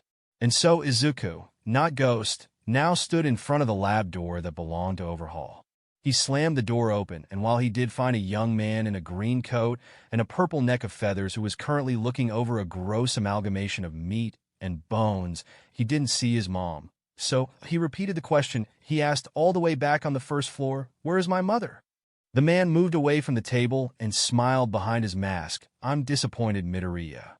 You came here to find 2 people, and yet you don't celebrate when you find them both in the same room." Izuku quickly realized that this man was Overhaul, but was confused by that other bit. That was until he looked closer at what was on the table and saw bits of green hair and 2 green eyes sticking out. He felt sick to his stomach as he realized what happened to his mother, and Overhaul reveled in it. "Don't worry.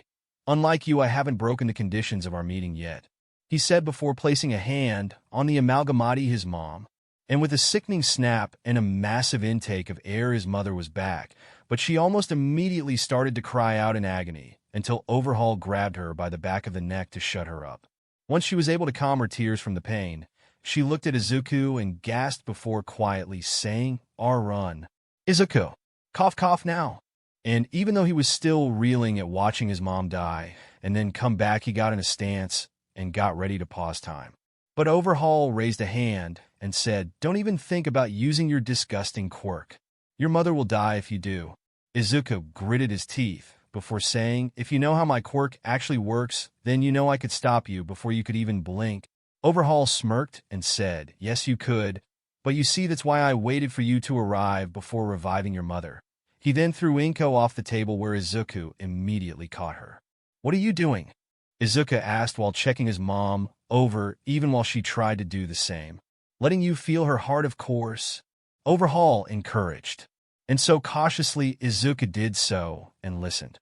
Beat, beat, beat, beat, beat, beat. "It's out of sync. What did you do?"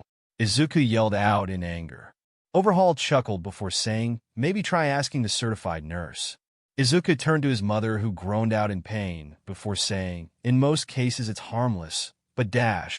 Overhaul interrupted by saying, "But depending on what caused it could very quickly lead to your heart beating too slow or too fast until it just stops. It's actually quite a peaceful way to go. Something the mother of a vigilante probably doesn't deserve, but I decided to be nice." His mom nodded to that explanation before once again trying to encourage him to leave. But Izuku didn't. Instead, he stood up and asked if Overhaul could reverse it. "I could definitely arrange something like that, but you're going to have to stop all this pointless hero and vigilante stuff." Izuku slowly nodded, even at his mother's protests/questions about what he meant by vigilante. Overhaul then smirked before adding on, "Oh, also you will be donating your DNA to help me finish my plans, or else we can just watch her die together." Izuku gritted his teeth in anger, but once again accepted to make sure his mom would be okay. Overhaul smiled wide behind his mask, knowing that he had completely crushed the uncatchable ghost spirits, and now he would be able to do anything he wanted, including signaling Nemoto to put the final nail in this vigilante's coffin. And so the man with the confession quirk slowly approached behind the broken boy and raised his gun, which was loaded with the quirk suppressors once he was only a few feet away. Except there was two things Overhaul didn't account for.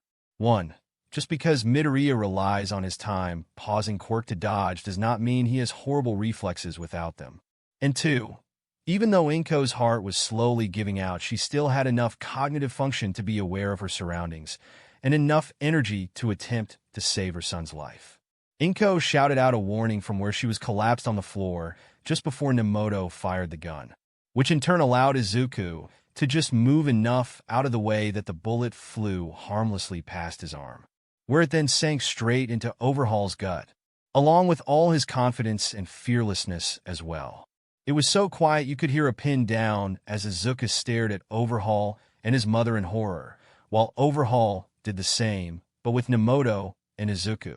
Overhaul then growled out in anger and yelled, "You absolute idiot! Shoot him already!"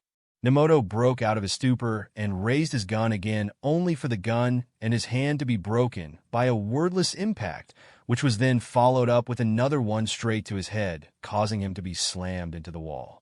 Izuku then slowly looked down at his mother and on the verge of tears said, "Hey mom, how long do you think you have before your heart gives out?" Inko hated the question, but eventually answered, "If I'm reading the symptoms right, probably only a few minutes." "I'm so sorry, Izuku," she said with her own tears. Izuku then turned back to Overhaul and asked, "And how long do those quirk suppressors last?" With a dark glint in his eye. And for the first time since he started this mission, Overhaul Kai Chisaki felt true fear as he looked at Ghost. So when Ghost repeated his question and took a step closer, Kai quickly said how the beta versions only last 30 minutes, and how he wanted to get it above an hour before releasing it into the city. Izuku stopped his approach and finally let the tears cascade down his face. "Ah, I see. So you have nothing to hold against me now." Kai quickly started to back away, while saying that it wasn't true, or that he could still save his mother if he just submitted to him, but it was too late. Izuku, Ghost, Midori, or whatever else you want to call him, raised his hand towards Kai Chisaki, and then let all his feelings out in the form of words. Impact barrage plus implode plus break plus obliterate superscript 2 equals omnidirectional destruction. As he started the chant, Kai tried to use his quirk, hoping that maybe he had gotten the formula wrong, but nope. He was completely quirkless as he stared into the eyes of a boy who just had his last bit of hope to save his mother literally shot down. He made a last-ditch effort of trying to just attack him quirkless, but he didn't even get to take a step towards him before it happened. First, he was launched into the wall by a torrent of punches to his chest. Then he was pulled back to where he was originally standing by some punches to his back. After that, there was 4 sticking cracks that came from his limbs, but he barely fell a few inches before everything that just happened was slammed into him again, causing him to be launched so hard into the ground that even if every bone in his body didn't feel broken, he was sure he would not be able to stand. With the last of Izuku's anger now gone, he sat next to his mother and pulled her into a hug while crying profusely, "I'm so sorry, Mom. This is all my fault." And even though Inko was feeling a little sluggish, she sat up and hugged her son back. "Izuku, none of this is your fault. It was that maniac." She then pulled back so she could look into his eyes and said, "And I say that knowing that you decided to go vigilante."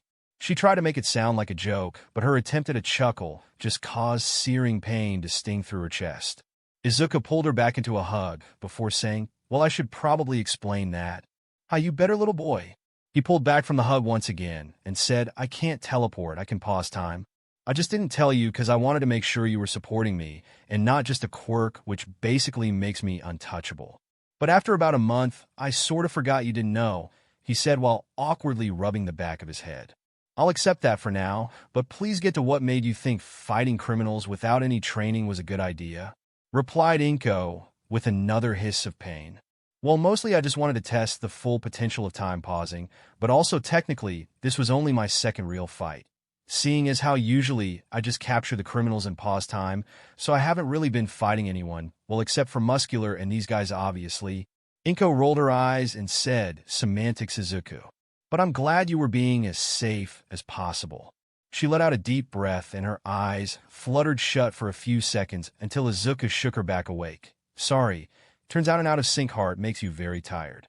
Izuku squawked in protest, "Mom, don't make jokes like that." Inko just chuckled and said, "Yep, sorry, I've always been bad at jokes. One of the few things I'm glad you didn't get from me." Izuku's eyes then slammed open as he gasped, "Oh right.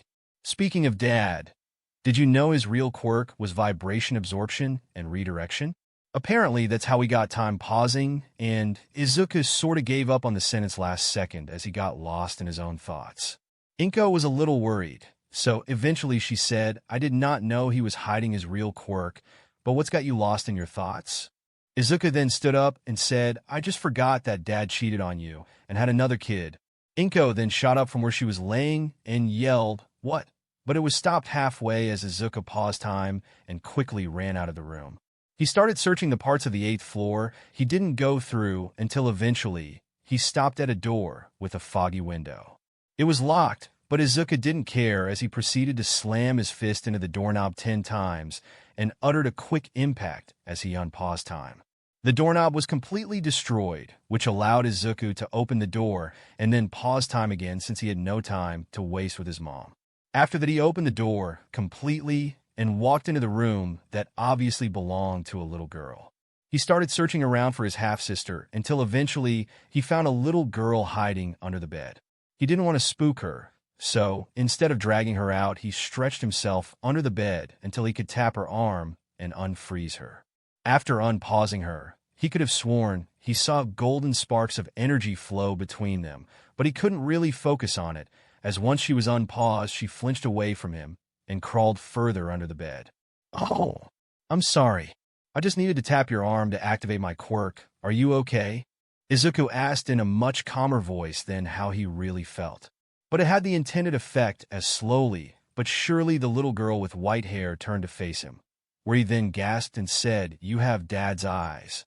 Those red eyes blew open full force at that before she slowly and quietly said, "And no, I don't. Overhaul has gold eyes." "And who are you?" Izuku calmly sat crisscrossed on the ground and said, "Well, it's a good thing I wasn't talking about him. And my name is Izuku Midoriya. What's yours?" She crawled a little closer and said, "Eri, my name is Eri." She seemed to stare at him before slowly asking, "Why are you here?" Izuku hummed and said, "Well, that's a beautiful name, Eri. But as to why I'm here, it's kind of a mix between a personal vendetta and the fact that I'm a vigilante." Eri didn't really know what a vendetta was, so she decided to focus on the words she did know. Vigilante is like another word for hero, right? She asked while crawling out a little further, which allowed Izuku to see how her arms and legs were completely wrapped up in bandages. But he kept his anger off his face as he said, "You're like 80% right. My hero name is Ghost, but I would prefer if you just call me Izuku, seeing as how you and I have the same dad, which makes us siblings." He meant it to be a happy thing, but for whatever reason that seemed to make her pull more back into her shell. But then he remembered how the ransom note ended and connected the dots about how Overhaul planned to remove quirks from people. So he happily smiled and said, "It's okay. Our dad wasn't the nicest guy, so I honestly preferred it when he left. So seriously, Eri, I'm not mad. Quirk accidents happen all the time, and I'm guessing that was the first time yours activated?" Eri nodded and whispered, "My curse made Daddy disappear." "Eri, your quirk isn't a curse. And I bet if you told me how it works, I could come up with at least 100 ways that it could be used to save people." She seemed skeptical, but she finally exited from under the bed, and after sitting in front of Izuku, she said, "Oh, Overhaul, see, called my curse our rewind. And it makes things grow, but backwards." She refused to look at Izuku and seemed more focused on looking at her hands, so Izuku placed his hand on top of hers and said, "Well, I think your quirk is incredible. If you decided to be a doctor, you could probably heal people even better than Recovery Girl can." She still refused to look up, but she didn't push his hand away, so he called it progress. "Who's Recovery Girl?" she eventually asked while holding Izuku's hand with both of hers. Izuku chuckled before saying, "Well, Recovery Girl is a hero with a quirk which allows people to heal super quickly. But then it makes you tired because it sucks out your energy to do so. But guess what, Eri? What? Recovery Girl can't heal everything. She can only speed up the healing by like a lot. But do you want to know who could probably fix a missing arm or make someone completely recover without making them super sleepy? Izuku then dragged Eri into his lap and said, "Why the amazing Dr. Eri, of course. If you can rewind living things, then you could save so many people. No matter if they had a foot cut off, lost a tooth, or hell, even fix someone's heart and brain if any damage occurred to it, which is much stronger than Recovery Girl, and she probably is one of the strongest healing quirks on the planet," Izuku said with a bright smile that was supposed to be encouraging, but after finally looking up at the boy who was apparently her brother, she noticed something else on his face. Izuku was confused when Eri cupped his cheeks, but then she asked, "Why are you crying?" And so, after removing Eri's hands, he checked himself. And yep, he was crying. "Oh, I didn't even notice. But don't worry, Eri, this isn't your fault. It's just that Overhaul hurt my mom really badly." Eri gasped before asking if Overhaul put him in this room, but Izuku wiped his face before saying, "You don't have to worry about him anymore. I took him out before he could hurt anyone else. Just like a hero would." She had stars in her eyes as she asked how so. Izuku smiled once again and said, "Well, just like how your quirk can mess with time, so can mine. But I can freeze it instead of rewinding it," he said while booping her nose. And then to prove it, he grabbed a doll, which was laying on her bed, and threw it into the air. Eri gasped out in amazement as the doll stopped falling midair, but Izuku just chuckled and said, "But that's not all. When I freeze time, I can punch something a bunch of times, and when I unpause, all my punches will get fused together into one big mega punch." Eri nodded along, and then asked, "Is that how you beat Overhaul?" Izuku hummed while adjusting how he was sitting. "Yep. He messed with my mom, so I just wham, blam, and slammed him a bunch, and then unpaused." Izuku then thought about it a little before turning to Eri, who was currently poking the floating doll, and asked, "Hey, Eri, do you want to meet my mom?" Eri turned away from the doll and cautiously nodded her head. "Do you want me to bring her here, or you to her?" She thought about it before saying, "You said she was injured. You shouldn't move people who are hurt." Izuku nodded before saying, "See, look at that. You already are a phenomenal doctor." And so he stood up with Eri on his hip and left the room. He continued to talk to her while walking through the halls and quickly averted her attention while walking past the unconscious man with a broken arm, but finally they had arrived. Internally, Izuku was freaking out while realizing just how far he went on Overhaul and his men in his rage-filled state. "I cannot be acting like this. I got to be a role model for my sister now." But luckily said sister was too preoccupied looking at his mom, so he sat her down before sitting down as well. "Why isn't she moving?" Izuku chuckled before saying, "Remember? My quirk allows me to pause time. The reason why you can move is because I used my quirk on you when you were hiding under the bed." Eri nodded, but then was confused as Izuku covered her ears. "Sometimes when I unpause, it can get a little loud, so I just got to protect your little ears." Eri once again nodded, and then Izuku let the feeling of time wash over him. "Okay, I'm back, Mom," Izuku said when he saw his mom looking around for him. She immediately snapped to look at him, but gasped when she saw Eri. "Who's this sweet little girl, Izuku?" She tried to act excited, but it was obvious that her energy was really starting to drain. So Izuku slipped on a small smile and said, "This is my sister, Eri." Inko nodded and raised her hand to shake Eri's, who accepted the handshake. She then smiled and said, "Well, I'm Inko Midoriya, but you can just call me Inko since you are related to Izuku." Inko then let out a slow and shaky breath, which Eri immediately caught on to since she's had to experience a lot of different types of injuries ever since she met Overhaul. "You're hurt." Inko sadly nodded before explaining how a maniac used his quirk to mess up her heart. Eri gasped out in horror before saying, "You were overhauled." "I guess I was," Inko said sadly before laying back down. Izuku then interjected with, "And you're sure that there's no way to save you or stop this?" "Izuku, sweetie, who is the nurse here? A condition like this is only curable in the early stages. But since that man pushed me straight to the final stage, the only thing that could fix it now is the one who caused it or a quirk similar to it." She then discreetly looked over to where Overhaul was still logged into the floor with all his broken bones and said, "And something tells me I'm not going to last long enough to see that." They were all on the verge of tears once again, knowing that soon they would have to say goodbye, but then Eri wiped her tears and said, my quirk is similar to Overhaul. Izuku and Inko told her not to push herself just for them, but it was too late. Eri's mind was made up as she grabbed Inko's arm, and for once in her life, let her quirk flow willingly. In the next second, the room was lit up with the gold sparks flowing out of the horn on her head, and then that golden glow invaded Inko's body as well, and they watched as the color quickly returned to her skin, but they didn't celebrate until Inko could feel her heartbeat finally return back to an even rhythm. Okay, Eri, you can stop now. You saved me, called his mom, but then Eri grunted and said, I can't stop. I never learned how. They started to panic as they watched some of the years fall from Inko's face, so as a last-ditch effort, Izuku grabbed Eri's arm and paused time. Izuku let out a breath of relief seeing that his mom stopped de-aging, but then he heard something that sounded like a crack in glass. That already freaked him out, since usually the only sounds to be heard in pause time was himself. But when he looked back over at Eri, he realized that the crack was real and was literally on the air itself surrounding Eri. He quickly moved his mom away from her and then put her hands into his own. The cracks continued to increase until eventually a hole around Eri's body shattered open. And as Izuku looked around, he realized that 1. Eri's quirk had shut off, seeing as how she was no longer glowing. And 2. His quirk had also shut off as his mom quickly made her way over and asked what happened.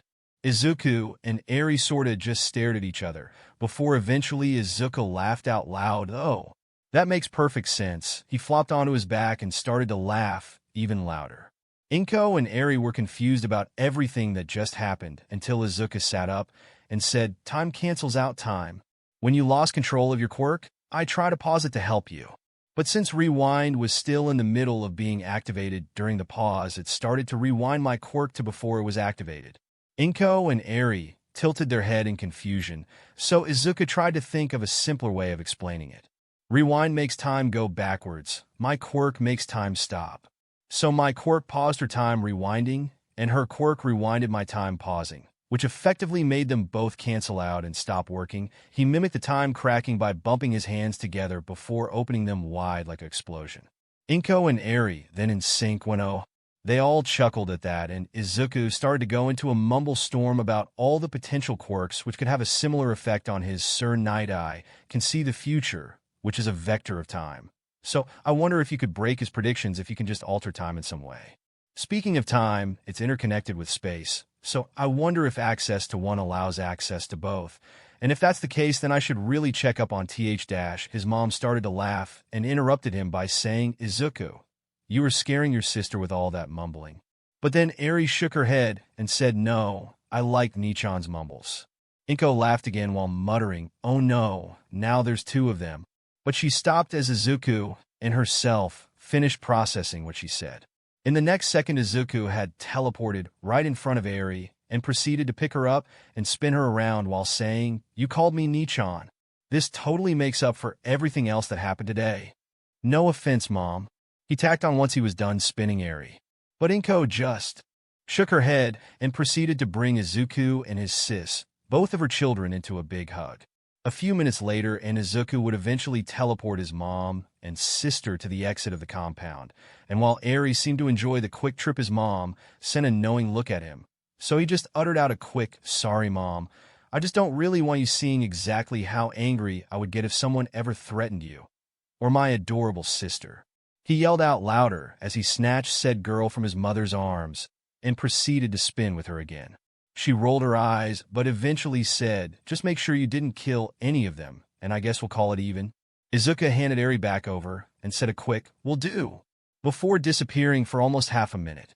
Once he had reappeared, he slipped a USB drive into his pocket and said, no one's dead, and no one's going to bother us about the vigilantism either. Now let's skedaddle before Eraserhead or any other hero shows up. With that, he grabbed his mom and Eri's shoulders and teleported them all the way home. Once there, Izuku immediately started collecting things for a shower until he was stopped by Inko. And where do you think you're going, mister? You still have a lot of explaining to do since we're no longer on a time limit. But Izuku sighed and said, Mom, I kinda just destroyed an entire Yakuza compound and a drag creation center in a single night. Inko scoffed and said, I don't care if you rid the whole world of crime in a single night. I am still your mother. Izuku looked shocked before saying, no, that's not what I meant. I just meant that I'm kind of sweaty and want to change clothes. Inko slowly nodded before finally saying, fine, you go do that while I look over Eri's bandages.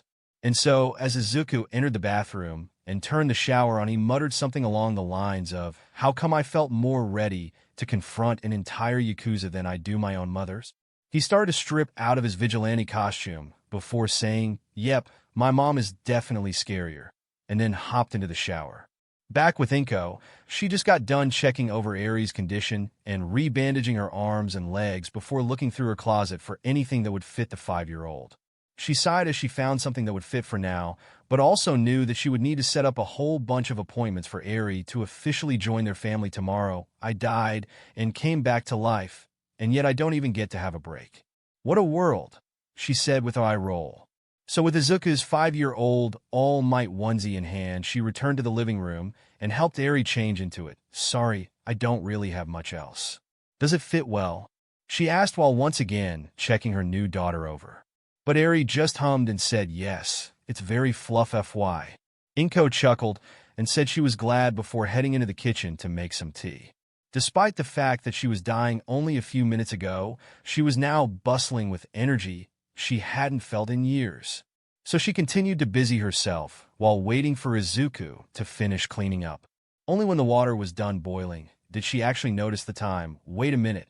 I got home at 11:58 p.m., and it's now 1:25 a.m., and if she was doing the math right, that meant that her son didn't just take down all those terrifying men in one night. No, he did that in under an hour. After that, she sort of made the tea on autopilot and only really came out of her thoughts once the bathroom door swung open, and Izuku re-entered the living room looking much fresher and clean.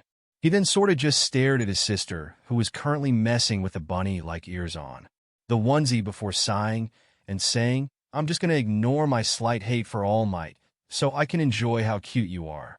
Eri was confused, but Izuku didn't explain, so she just went back to what she was doing as Izuku sat next to her on the couch. Inko then brought the tea over and took a small sip before saying, okay, now I want the full story. Izuku nodded before taking a sip of his own tea. He then sighed and said, since Eri is here, I'm just going to start from the beginning. And after Inko had helped cool her drink off, Eri also took a sip of her tea, with added milk since she was a kid, before focusing on her brother, so she could listen to the story of the prankster hero, Ghost. Thank you for joining us on this journey through What If Prankster Deku Had Unlimited Time Control. We hope you found it as captivating as we did. A big thank you to Cooper Radio for creating such an engaging story. Don't forget to visit their profile on archiveofourown.org for more fantastic works. The link is in the description below. If you enjoyed this video, please give it a thumbs up, share it with your friends, and subscribe to Zenin Fanfics for more intriguing explorations into fanfiction and fantasy. Your support helps us create more content like this, and we love hearing your thoughts and suggestions in the comment section. See you soon in the next video.